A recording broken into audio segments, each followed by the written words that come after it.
நல்ல சூடான தண்ணியில் ஆரஞ்சு பழம், தேங்காய் சில், முந்திரி பருப்பு இதையெல்லாம் சேர்த்து நல்லா வேக வச்சு இந்த மாதிரி செய்யுங்க. நெக்ஸ்ட் லெவல் டேஸ்ட்டில் இருக்கும். நியூ இயருக்கு என்னடா செய்யறதுன்னு மண்டையை போட்டு பிச்சுட்டு இருக்கீங்களா, இதை செஞ்சு கொடுத்து பாருங்க, எல்லாரும் அசந்துருவாங்க. முதல்ல ஒரு கடாயில் 1.5 கப் அளவுக்கு தண்ணி சேர்த்துக்கோங்க. தண்ணி நல்லா கொதி வந்ததுக்கு அப்புறமா ஆரஞ்சு பழம், புளிப்பில்லாத ஆரஞ்சு பழம் விதைகளை நீக்கிட்டு இந்த மாதிரி அதை சேர்த்துக்கோங்க. நான் இன்னைக்கு ஒரு 10லேருந்து 12 போல் ஆரஞ்சு பழ சொலைகளை சேர்த்துக்கிறேன். அது கூடவே தேங்காய் சில், நல்ல மெல்லிசாக எடுத்த தேங்காய் சில் ஒரு 5-6 போல் சேர்த்துக்கோங்க. கூடவே முந்திரி பருப்பு ஒரு 10 போல் முந்திரி பருப்பு சேர்த்து நல்லா வேக வச்சுக்கோங்க. இந்த மாதிரி நம்ம ஊற்றின தண்ணி ஒரு கால்வாசி அளவுக்கு இருக்கிற அளவுக்கு வேக வச்சு எடுத்துக்கோங்க. இப்போ நல்லா ஆற வச்சுட்டு ஒரு மிக்ஸி ஜாரில் சேர்த்து நல்லா பேஸ்ட்டாக அரைச்சி எடுத்துக்கோங்க. இந்த மாதிரி கொஞ்சம் கூட திப்பிகள் இல்லாத அளவுக்கு நல்லா பேஸ்ட்டாக அரைச்சி எடுத்துக்கோங்க. இப்போ அதே கடாயில் ஒரு 2 டேபிள் ஸ்பூன் நெய் சேர்த்துக்கோங்க. அடுத்ததான் அதில் ஒரு 1/2 கப் அளவுக்கு ரவை சேர்த்துக்க போகிறோம். அடுப்பை நல்லா சிம்மில் வச்சுட்டு அதுக்கப்புறமா ரவையை சேர்த்து நல்லா வறுத்து விடுங்க.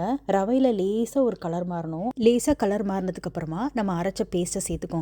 அடுப்பை சிம்மில் வச்சுட்டே சேர்த்துக்கோங்க, இல்லாட்டினா ரொம்ப தெரிக்கும். கையோட அதில் உங்கள் இனிப்புக்கேற்ற சர்க்கரை, நாட்டு சர்க்கரையோ வெள்ளை சர்க்கரையோ எதுனாலும் ஒரு 3/4 கப் அளவுக்கு சேர்த்துக்கோங்க. சேர்த்து நல்லா கலந்து விட்டுக்கோங்க. சுத்தமாக கட்டிப்படன்ற பயமே தேவையில்லை, கட்டிப்படவே படாது. அடுத்ததான் நல்ல ஒரு வாசனைக்காக ஏலக்காய் பொடி சேர்க்குறேன். ஏலக்காய் பொடி சேர்க்குறது ஆப்ஷனல் தான், உங்களுக்கு வேணும்னா சேர்த்துக்கலாம், இல்லாட்டினா ஸ்கிப் பண்ணிடலாம். ஏன்னா ஆரஞ்சு பழ வாசனையே சூப்பராக வரும். அவ்வளோதாங்க, சூப்பராக ரெடி ஆயிடுச்சு நம்மளோட ஆரஞ்சு பழ கோகனட் கேசரி. இந்த கேசரிக்கு நம்ம கலரே சேர்க்க தேவையில்லை, ஏன்னா ஆரஞ்சு பழத்துலேருந்து அழகான ஒரு மஞ்சள் கலர் கிடைக்கும். ஸோ அதனால் இந்த கேசரி ட்ரை பண்ணி பாருங்கள். நல்ல டிஃப்ரெண்ட் ஃப்ளேவரில் சூப்பராக இருக்கும். முக்கியமான விஷயம், ஆரஞ்சு பழம் புளிப்பாக இருக்கக்கூடாது, இனிப்பாக இருந்துச்சுன்னா வேறு லெவலில் இருக்கும் அந்த கேசரி. கோகனட் வாசனையோட இன்னும் சூப்பராக இருக்கும். கண்டிப்பாக ட்ரை பண்ணி பாருங்கள்.